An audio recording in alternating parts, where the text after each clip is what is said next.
আমি খুবই খুশি হব। সময় কিন্তু এগোচ্ছে, আর বেশি সময় বাকি নেই। 1 2 3 ও জিতে নিয়েছে গোল্ডেন টিকিট। পেয়ে গেল। ও সত্যি পেয়ে গেছে। চলো, Oh যা, my যা। God! ও পেয়েছে।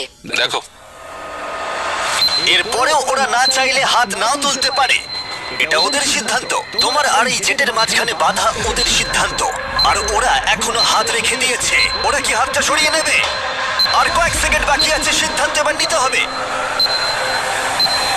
আমরা সরবো। হ্যাঁ, ও মাই গড! ওরা হাত সরিয়ে নিল, ওরা হাত সরিয়ে নিল। তুমি এইমাত্র এই প্রাইভেট জেটটা জিতে নিলে। আরে ভাই, তুমি এটা জিতে গেছো। সরি ভাই। আরে ঠিক আছে, তুমি হাত ছড়াতে পারো। এখন এটা তোমার, এটা এখন তোমার।